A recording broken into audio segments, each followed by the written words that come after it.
to connect a region of over 600 million bridges between our lands.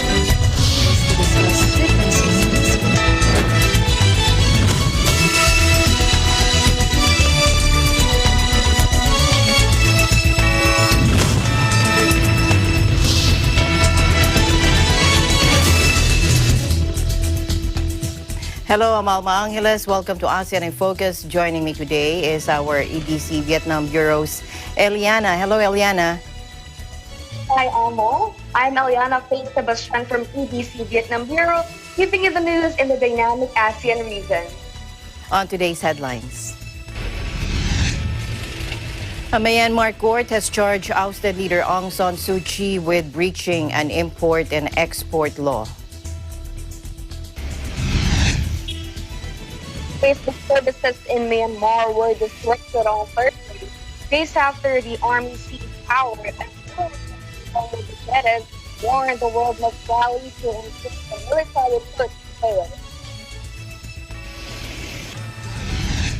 The World Economic Forum said that its annual meeting, which has already been postponed and moved from Switzerland to Singapore, will be pushed back again due to pandemic-related challenges.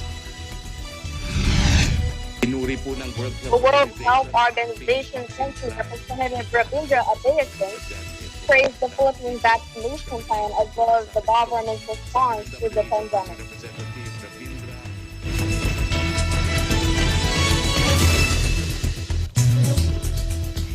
A Myanmar court has charged ousted leader Aung San Suu Kyi with breaching an import and export law, according to a spokesperson from her National League Democracy Party.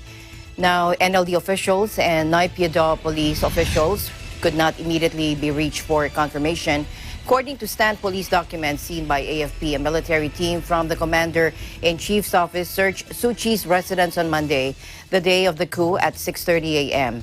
They found at least 10 walkie-talkies and other communication devices. Now, these devices were considered evidence to file a lawsuit to take action against Daw Aung San Suu Kyi, who had imported and used these communication devices without permission.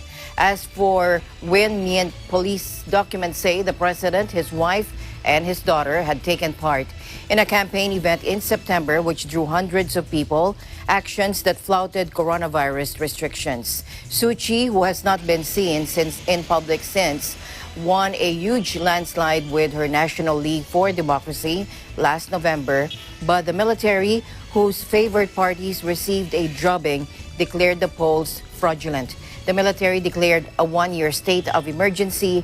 They also said it would hold new elections once its allegations of voter irregularities were addressed. Late on Wednesday, the military issued a statement rejecting rumors that 5,000 kyat, or $3.70, and 10,000 kyat notes, or $7.40, would be demonetized. Demonetizing of banknotes was a key factor in a 1988 uprising.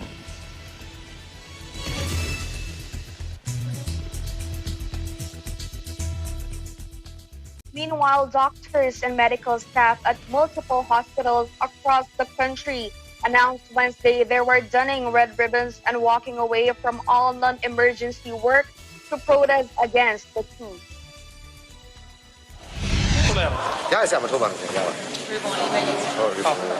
ဒါပေမဲ့လက်ရှိအစိုးရတွေကျမတို့တင်ရောက်ထားတဲ့အစိုးရမဟုတ်ဘူးကျမတို့အများပြည်သူလက်ခံတဲ့အစိုးရမဟုတ်တဲ့ပုံမှာကျမတို့မနာခံနိုင်တော့တဲ့အတွက်ကြောင့်မို့လို့ကျမတို့ကစိတ်ဝင်သွားပြီးနာကြည့်တဲ့ဟာကိုကျမတို့ဖျက်တောက်လိုက်တယ်ဖျက်တောက်လိုက်ပြီးကျမတို့ကတခြားသောနည်းနဲ့ပြည်သူလူထုကိုဒုက္ခမရောက်အောင်ပြင်ပဆရာဝန်တွေကအခမဲ့ကြည့်ပေးတာတခြားသောနည်းလမ်းပေါင်းစုံကျမတို့စဉ်းစားထားပါတယ်အဲ့လိုနည်းအဖြစ်ကျမတို့ကနည်းနဲ့ပါဆန္ဒပြပြီးဖြစ်ပါတယ်ဖြစ်ပါမယ်ဒါပေမဲ့ကျမသားသမီးကိုအဲ့လိုမျိုးမဖြစ်စေချင်ဘူးကျမမိခင်ကောင်းတယောက်လည်းဖြစ်ချင်တယ်နိုင်ငံသားကောင်းတယောက်လည်းဖြစ်ချင်တယ်ပြီးတော့ဆရာဝန်ကောင်းတယောက်လည်းဖြစ်ချင်ပါတယ်အခုလိုလုပ်တယ်ဆိုတာ civil disobedience movement မှာလေအများပြည်သူတွေအကုန်လုံးကျမကြိုးပြောပြထားတယ်ပြည်သူတွေအကုန်လုံးကလည်းထောက်ခံတယ်နော်ဆရာဝန် Some medical teams posted pictures on social media wearing red ribbons, analog colors, and raising a three-finger salute, a protest gesture used by democracy activists in neighboring Thailand, while some have chosen to bypass work altogether.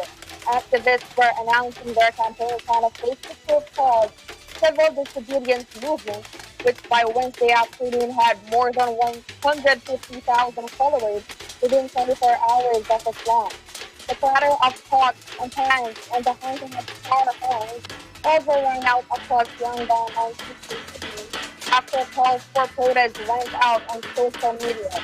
The Army's actions have been met with a growing chorus of international condemnation, although the options are limited for those nations, hoping Myanmar's generals might reverse course. Meanwhile, the United States on Wednesday called on Myanmar's military to free Aung San Suu Kyi as the ousted leader was charged after being detained in a coup, while calls for civil disobedience opposing the putsch gathered pace. Let's listen in. We are aware of reports that State Counsellor Aung San Suu Kyi and President Win Myint have been charged with crimes, and the National League for Democracy members of Parliament have been ordered to vacate Naypyidaw. We are disturbed, of course, by these reports. We call on the military to immediately release them all and all detained civilian and political leaders, journalists, and detained human rights activists, and to restore the democratically elected government to power. As President Biden has said, the military's seizure is a direct assault on the country's transition to democracy and the rule of law. So has anyone... On Wednesday, the NLD's press officer said the 75-year-old Suu Kyi was formally charged with an offense under Myanmar's import and export law, with a court signing off on 2 weeks remand. The unusual charge stemmed from a search of her house following her arrest, in which walkie-talkies were discovered, according to a leaked police charging document seen by reporters. A similarly unorthodox charge under the country's disaster management law against President Win Myint revolved around him allegedly breaching anti-coronavirus measures last year by meeting voters on the campaign trail. On Tuesday, the United States formally designated the takeover as a coup, meaning it cannot assist the Myanmar government. Any impact will be mainly symbolic, as almost all assistance goes to non-government entities, and Myanmar's military was already under U.S. sanctions over its brutal campaign against the Rohingya minority.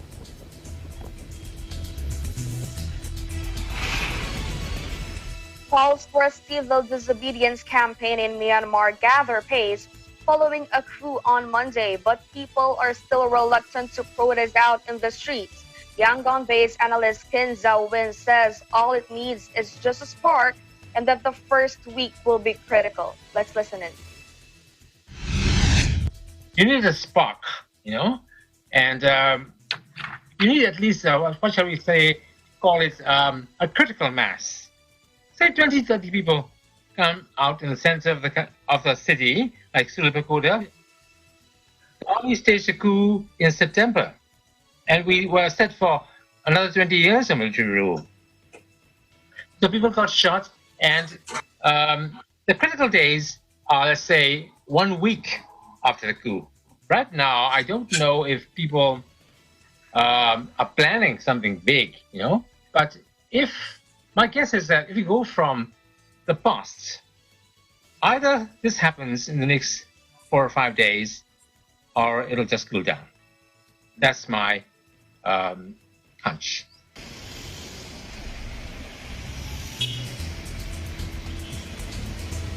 Meanwhile, UN Secretary General Antonio Guterres said he would do everything in his power to pressure Myanmar and, quote, make sure that this coup fails. He said, we will do everything we can to mobilize all the key actors and international community to put enough pressure on Myanmar to make sure that this coup fails, Guterres said in a conversation with the Washington Post. After elections, he said that I believe took place normally and after a large period of transition, it's absolutely unacceptable to reverse the results of the elections and the will of the people. When asked about the indictment of Suu Kyi, the 75-year-old Mr. Guterres said that, quote, if we can accuse her of something, it's that she was too close to the military and it's that she protected too much of the military. He also said, "I hope that democracy will be able to make progress again in Myanmar. But for that, all the prisoners must be released. The constitutional order must be re-established," he said. The UN chief also lamented that the Security Council has been unable to agree on a common statement about Myanmar's coup after an emergency meeting initiated by Britain. According to a draft text proposed at the beginning of the week for negotiation and obtained by AFP, the Security Council would express its deep concern over and condemn the coup and would demand the military immediately release those unlawfully detained. The council would also demand that the one-year state of emergency be repealed. As of Wednesday evening, according to diplomats, negotiations were continuing between the 15 council members, particularly with China and Russia, which on Tuesday blocked the statement's adoption.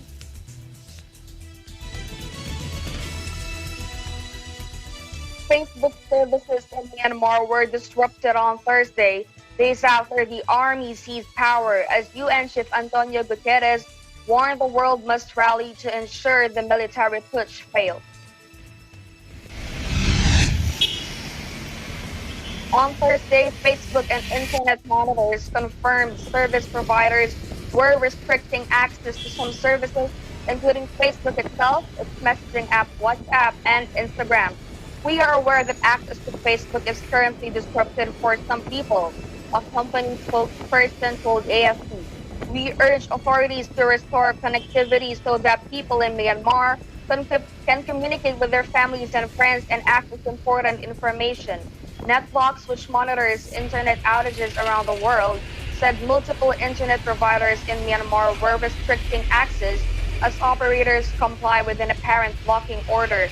On Wednesday, UN Secretary General Guterres said he would pressure Myanmar's generals to reverse course in his most forceful comments yet. Myanmar's junta-era constitution ensures the military retains considerable influence, including a quarter of parliamentary seats and control of key ministries. But analysts say top generals feared their influence was waning and were dismayed by the enduring appeal of Suu Kyi with voters.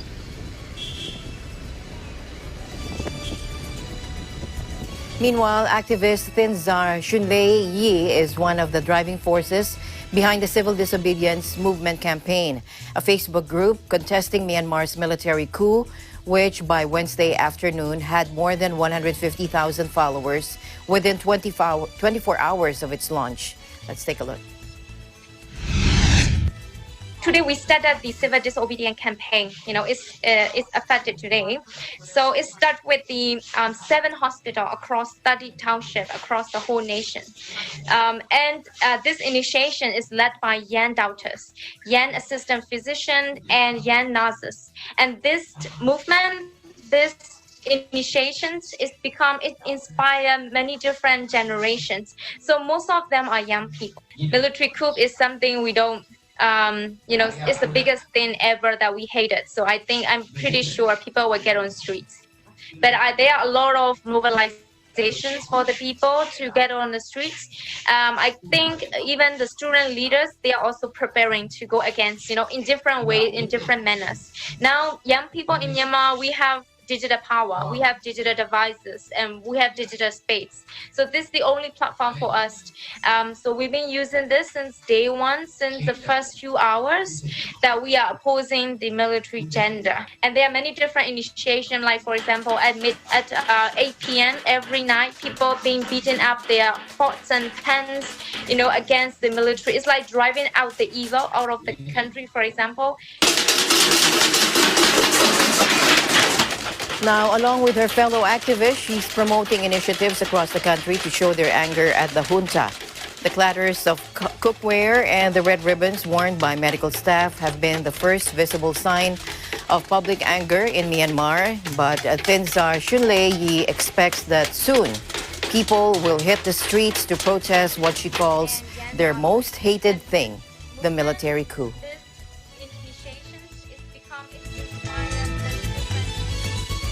Navarta's Mayor Toby Bianco on Thursday reported another casualty in the ammonia leak incident at the TP Marcelo ice plant, raising the death toll to 2.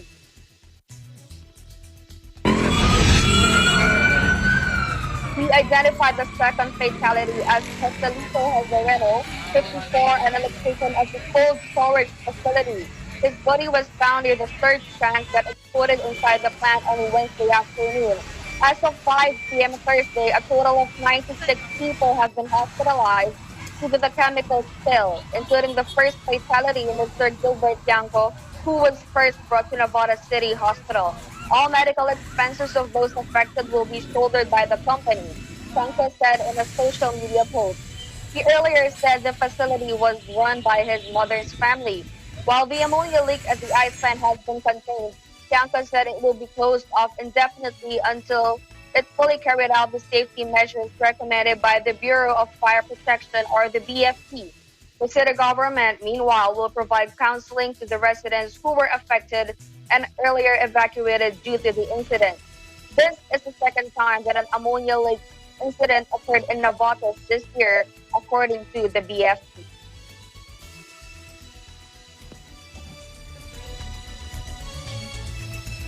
Eliana and I will be back with ASEAN in Focus after this short break.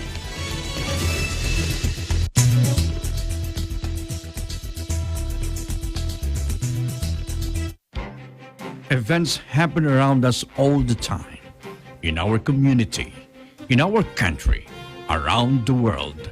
Events that affect people, move communities, or simply inspire us.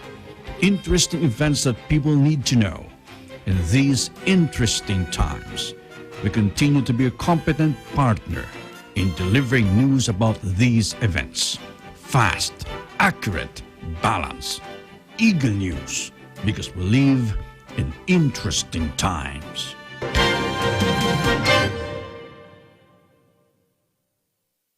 Tuloy-tuloy ang saya sa 2021 dahil hatid ng Net25 para sa inyo ang pinakabagong game show na talaga namang mapapakanta ka sa sarap. It's singing time na! Monday to Friday at 8 p.m. Dito lang yan sa Net25. Singing time!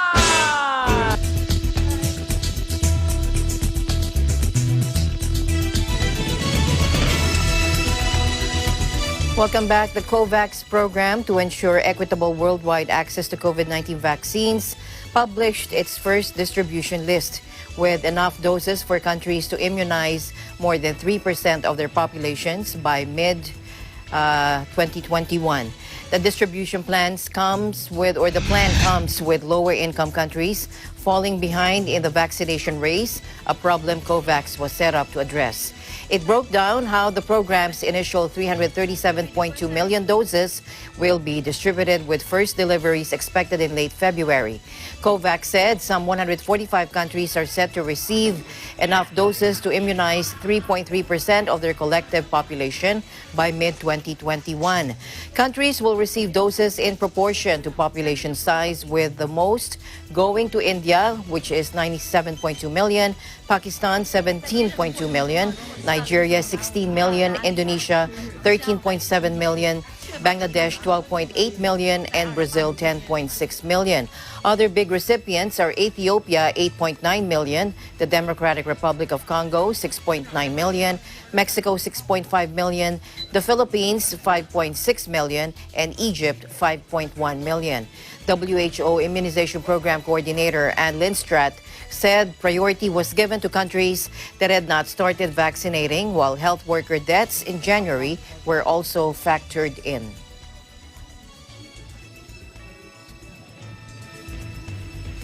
Philippine healthcare workers will be the first to be immunized against COVID-19 in the country, with the vaccinators also prioritized to be given the vaccine doses so they will be protected while they give the shot to other vulnerable sectors of the community. Health Undersecretary Maria Rosario Vergez said that the Department of Health is now in the process of completing the phase 1 of the master list of those to be given the COVID-19 vaccine. Let's listen in. Usap na po tayo tungkol sa... So for the phase 1 of master listing, yung pong ating mga workers sa kanilang mga health facilities, yun po ang ating gagawin. the first step of profiling kung saan ang health and non-healthcare workers in frontline health services ay kailangan po nating malaman, mailista ng kanilang mga facilities. Second is makonsolidate po natin as a full data. So ito pong mga information na ito will be directly encoded to the COVID-19 Electronic Immunization Registry. Ito pong registry na ito ay naisagawa natin sa pakikipagtulungan ng Department of Health with the Department of Information and Communication Technology or DICT. Now, health facilities can also upload their master list to this information system using the prescribed CSV format. Yung ospital po o yung kanilang mga local government information system na nakalink po dito sa CEIR through an API ay makakapag-allow ng health facilities with existing vaccine information system to seamlessly integrate with the CEIR. Ang ibig sabihin po, yun po mga facilities natin ngayon na meron na po sa kanilang sariling information system ay maaari na pong makipag-link na lang dito sa ating CEIR with this system that we have introduced. Ito rin po ay magkakaroon ng service delivery network kung saan meron po tayong unique identifier for each individual. This will assure us na kapag may unique individual ay maiiwasan natin po ang duplication at matatrack po natin na mas maayos ang mga babakunahan. We had the phased submission of this master list kung saan nakapagbuo na po tayo from almost all facilities, still awaiting to be completed yung pong ibang facilities. But we are assured that bago mag-February 15 ay buo na po ang master list natin already for our vaccine implementation. So aside from this, meron din ho tayong ginagawang master listing ng vaccination workforce. Hindi lang po yung bibigyan ng bakuna ang ating minamaster list din po natin yung mga magbabakuna sa ating mga kababayan. Meron po tayo mga iba't ibang platforms for this vaccination registry. We have COVID Kaya, of course, which is our main system dito po sa DOH. We also have our COVID-19 data repository system. We have Stay Safe. We have Tanod Kira. And will be used for case managements for the COVID-19 response. Meron ho tayong COVID-19 vaccine master list and we have vaccine information management system na ginagamit po dito. And lastly, para po dun sa mga adverse reactions, we are using the system, yung VG-Flow, which can monitor the adverse events following immunization. With all of these systems in place, we can ensure a seamless integration of data coming from all sectors, coming from all areas, and that it will be unified into just one platform. So yun lang po ang aming maibibigay na updates sa ngayon with regard to the implementation of vaccination.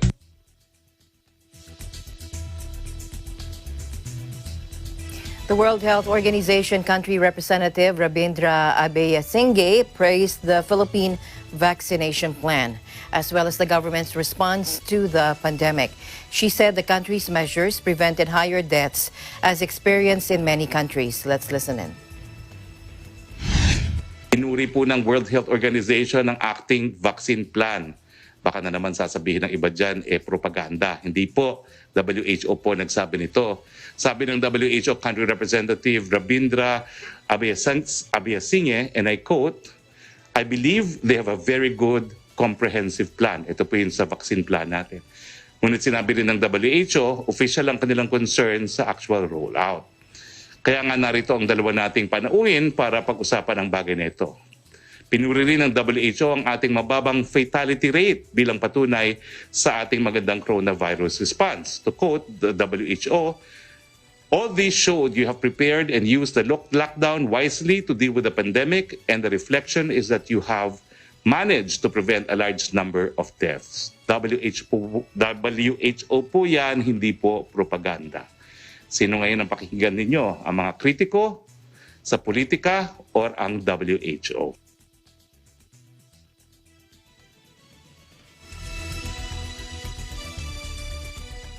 President Rodrigo Duterte has approved the acquisition of 15 Black Hawk helicopters to address the growing heli-lift deficiency of the Philippine Air Force, Cabinet Secretary Carlos Nograles announced on Thursday.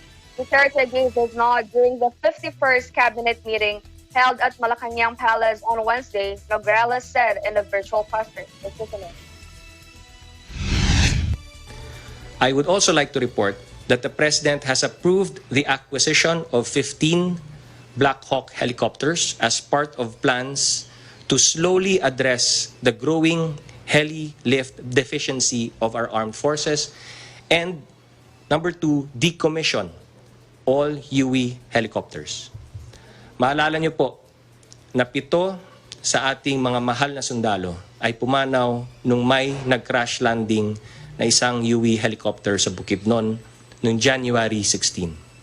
This was the 4th such crash since July of last year. And the President wants to end all these tragic deaths. Our servicemen and their families deserve better.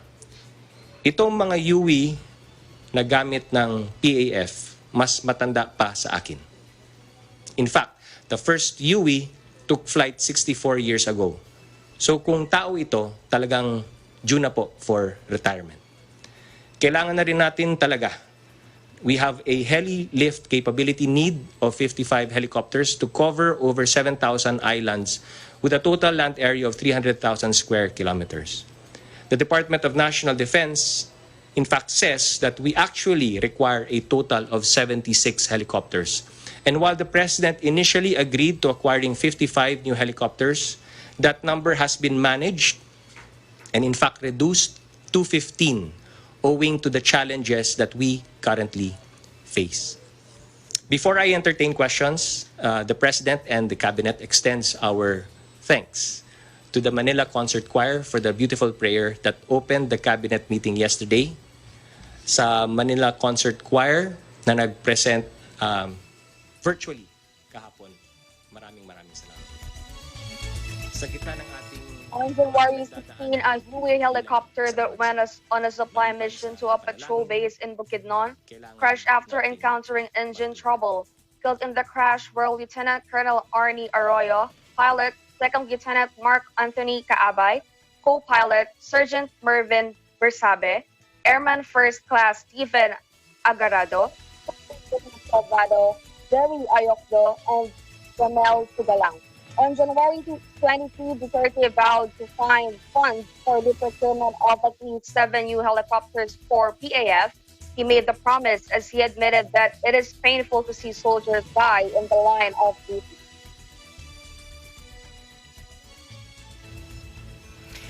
In other news, the World Economic Forum said that its annual meeting, which has already been postponed and moved from Switzerland to Singapore, will be pushed back again due to pandemic-related challenges.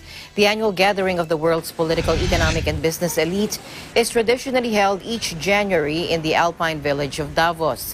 While a virtual meeting of world leaders was held last month, the physical meeting had already been moved due to the COVID-19 crisis and rescheduled to take place in Singapore in May.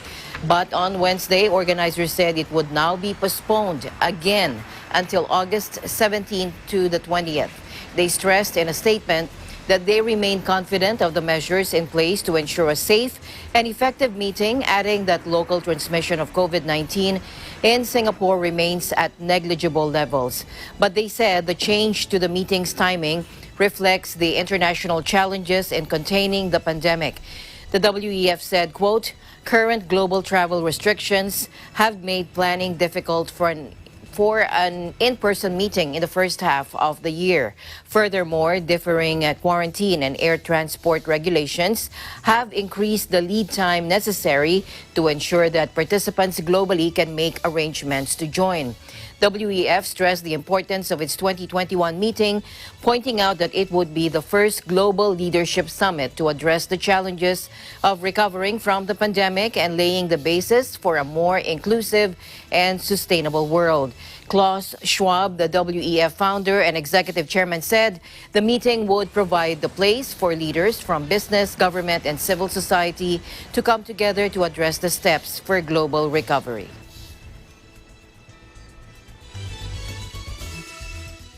Google co-founder Sergey Brin has opened a family office in Singapore to help manage his fortune, making him the latest tycoon to establish a private investment company in the financial hub.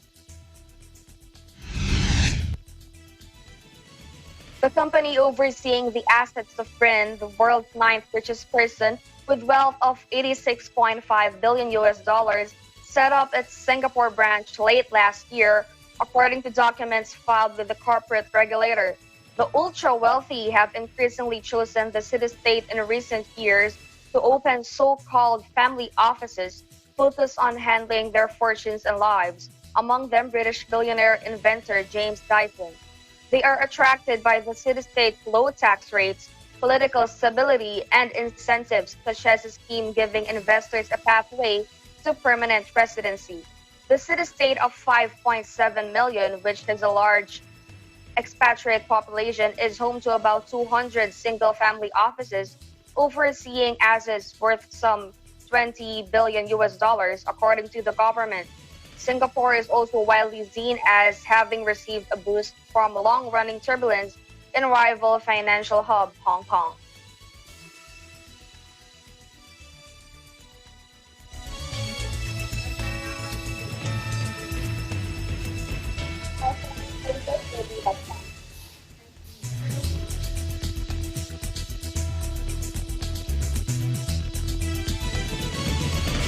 Innovation, digital disruption, globalization. Startups, micro, small, and medium enterprises, as well as large corporations, all face interesting challenges in the market today. Peek into the world of exciting opportunities and partnerships to drive growth with the latest business news and information. We are open for business. Join the conversations to create a more vibrant environment for entrepreneurship. Catch Open for Business every Saturday from 5 to 6 p.m.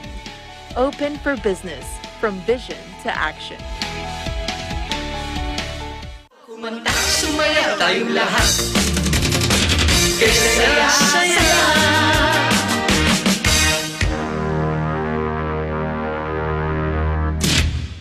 Hey there, Arnie Aquino here at Hatley Castle, one of the filming locations for the X-Men series. Don't forget to tune in to Digital Nest only on Net25.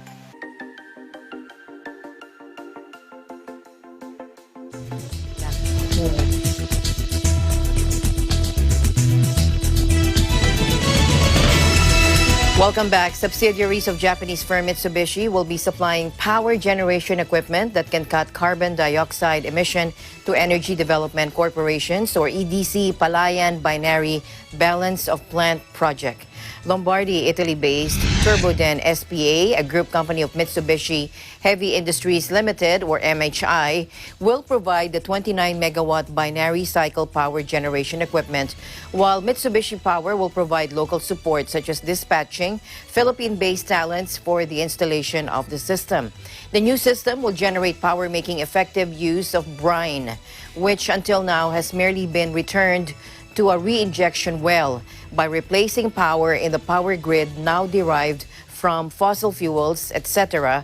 The new installation will enable reduction of CO2 emissions derived from steam power, MHI said in a statement on Wednesday. It added that Turboden's 29-megawatt binary cycle power generation system can reduce CO2 emission by 72,000 tons annually, or equivalent to some 20,000 hectares of forest. MHI said this carbon-neutral power is expected to contribute to environmental and economic sustainability not only in the Philippines but in the region.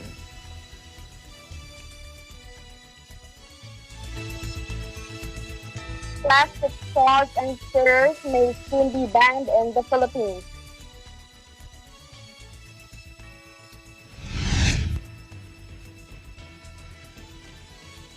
The Department of Environment and Natural Resources said on Wednesday, February 3, this was after the two items were included in the list of non-environmentally acceptable products drawn up by the National Solid Waste Management Commission.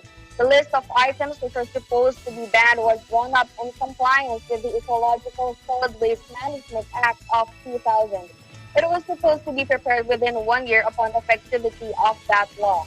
According to Environment Undersecretary Benny Antiporda, the inclusion of straws and stirrers in the NEAT list was despite opposition from other commission members, including the Department of Trade and Industry. He said, quote, the prohibition on these two single-use plastic items may be small steps in the NIP listing, but it is a big leap when it comes to compliance with the provisions of RA 9003. He said he was also elated that after 20 years since the birth of RA 9003, the NIP listing has now commenced.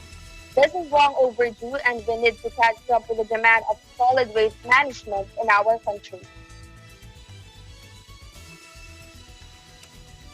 And yesterday was World Wetlands Day. Take a look.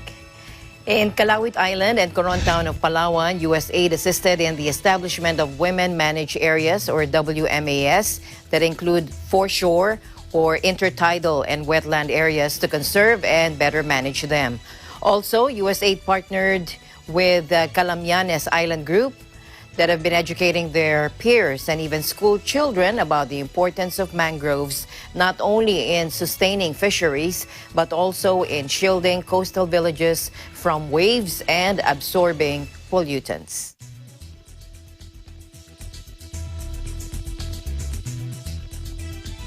A fresh wave of coronavirus infections in Vietnam was caused by a more contagious variant spotted in Britain, authorities said Tuesday, as they rushed to contain the country's most serious outbreak ever. Schools have been shut early ahead of the Lunar New Year, and hundreds of thousands of people are in lockdown after more than 300 cases were detected in less than a week. The government said cases have so far been identified as the British variant, which has swept the UK and been found in more than 60 nations. Prior to the new cluster, Vietnam, population 96 million, had recorded just over 1,500 cases, with the communist country widely praised for its successful handling of the pandemic. It has reported just 35 deaths. But the latest outbreak, authorities say, began in the north and has been in central and southern areas, is proving more complicated to contain. Hundreds of thousands of people living in areas linked to cases have been ordered to stay at home for at least 3 weeks. In Hanoi, where 20 cases have been reported, authorities have shut down bars and karaoke parlors, but the health ministry has urged it to further step up containment measures.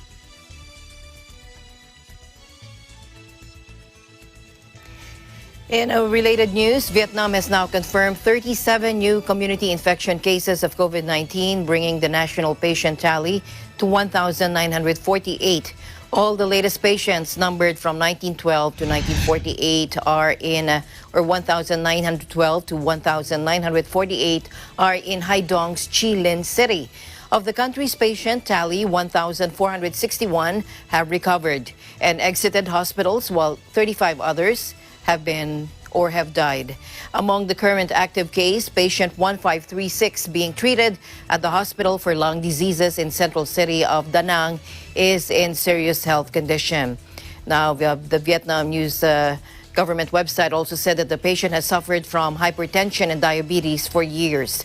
Earlier, on February 3, the Civil Aviation Authority of Vietnam asked airlines to quickly refund or exchange tickets for passengers who cannot fly to their destinations in areas under lockdown due to the pandemic. Deputy Prime Minister Vu Duc Dom requested relevant agencies and localities to try to limit lockdown to the smallest possible scale during an online meeting of the National Steering Committee on COVID-19 Prevention and Control with Hai Duong, Quang Ninh, and Hanoi authorities on February 3.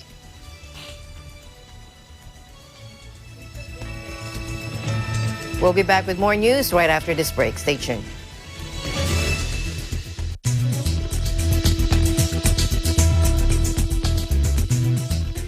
Factual. We have to defeat the virus everywhere. Timely information. Balanced, not only in the country, but also abroad. I'm certain of one thing. Interviews that people need to know. Watch Agila Pilipinas. A 1-hour newscast of reports coming from regional hubs in Luzon, Visayas, and Mindanao. Know the important updates in Asia in ASEAN in Focus.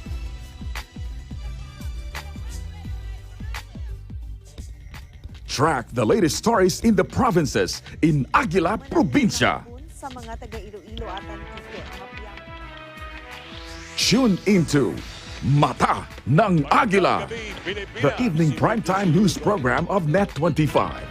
Balanced and objective, Mata ng Agila covers national and international issues, tackles news on business, health, science and technology, entertainment, sports and human interest features, and current events.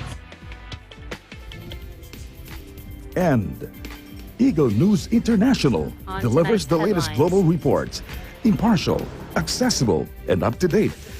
It brings to fore EBC's rich international scope and access to valuable information streams. Well, thank you to Exchange, our help outdoor. Catch these programs on Net25. You can also watch our news programs through eaglenews.ph and Eagle News Facebook page and YouTube channel.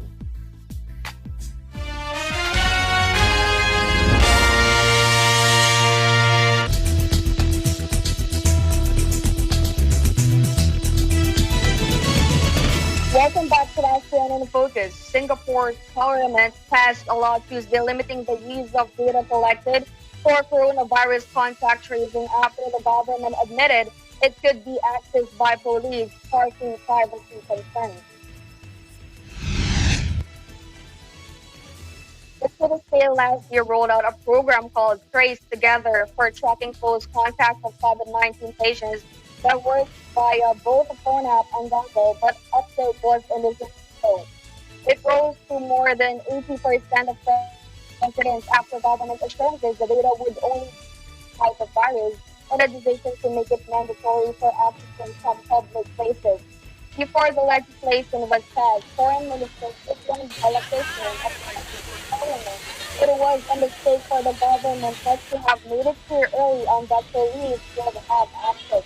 The government's admission that to access the data sparked a furious backlash, with many in the tightly regulated cities saying to trade and activists accusing authorities of undermining the right to privacy.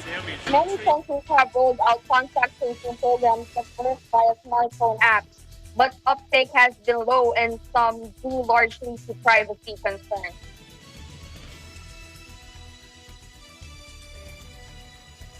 And Manila Mayor Francisco Isko Moreno Dumagoso hailed public healthcare workers and frontliners as the city celebrated the 76th anniversary of the Battle of Manila.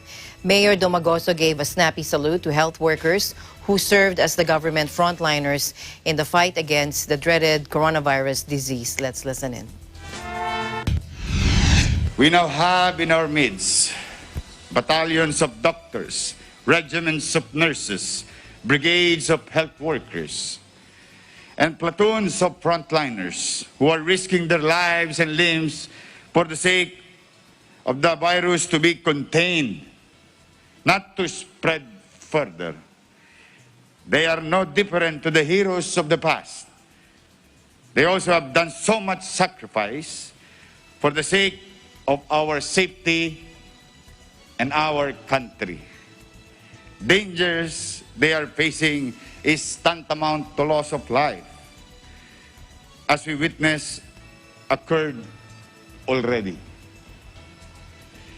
This is why we are giving recognition to heroes of the past, and I am rendering my snappy salute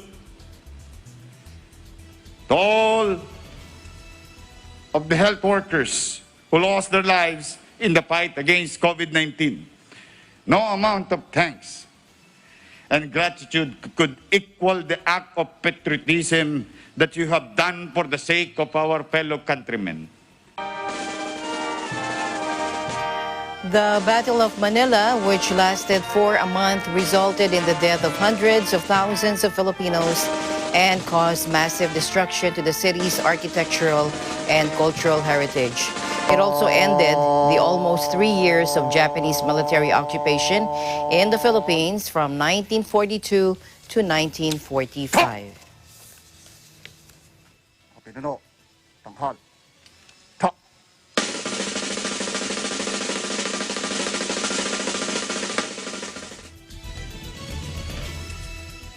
Thank you, Eliana, again for joining me and helping me out here on ASEAN in Focus. Stay safe always. Thank you, Alma. And that's the latest news in the ASEAN region. I'm Eliana Faith Sebastian from EBC Vietnam Bureau. We live in interesting times. And we'll see you back tomorrow. I'm Alma Angeles, and we live in interesting times.